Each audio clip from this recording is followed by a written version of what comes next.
mga works, so huwag nyo lang kalimutan na mag-like and subscribe and i-click ang notification bell. So alright, so yan, itong this is a Visco Works, the Doc Motor. So meron tayo dito ngayon dyan M3.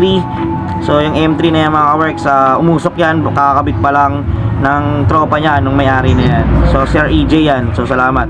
So salamat sa tiwala. So yan mga works, hindi na namin napakita ni tropang Jopet kung paano namin ginalaw yung motor o paano biniyak. So yan si QRJ. So yan, malinis na yan. Nalis na namin lahat yung play rings, lahat ng black at play rings, at binabalik na namin pa unti-unti yan. So yan mga ka-works, hintayin nyo.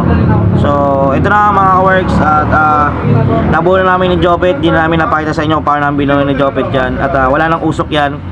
So gagamitin na lang may-ari yan mga ka-works, at makikita nyo dun mamaya sa last video kung paano niya napatakbo, paano niya papakita niya kung paano inandar niya yung motor. So yan si Jopet yan. So yung mga works, meron din kami available ng mga gulong dyan, marami na rin yan sa MJ Motor Shop. So may JRP, so mga racing type dyan, meron kami dyan, at yan mga available naming upuan, at yan ang available naming mga gulong. So alright, so yan mga ka-works, salamat pa rin sa tiwala kay Sir yan, napasingit si Sir dyan. So hindi ko na siya kilalang pangalan yan, pero shoutout kay Sir, salamat sa tiwala Sir. So punta tayo dito. So nandito sa kabila si Ate Melds, yan yung may-ari ng shop, yung asawa ni QRJ. So ito, marami tayong available dyan ng mga parts ng mga motor, Yamaha, Honda, ang aming mga parts, saka mga iba pa. So yung mga works, PM lang kayo, direct PM lang kayo sa MJ Motor Shop. Mamaya ilalagay natin sa comment section yung location, pwede nyo rin sila PM doon.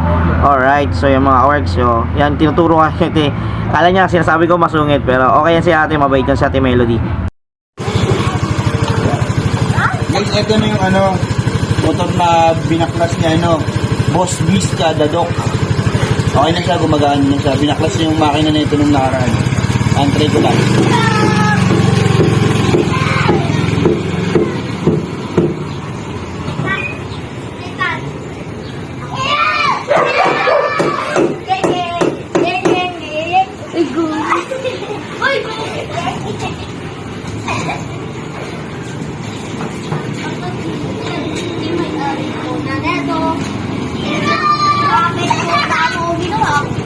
And guys, goods na siya. Wala na siyang wala nang usok yung makina natin. Tsaka hindi mo naramdam yung yung diferensya talaga. Okay na sa makina.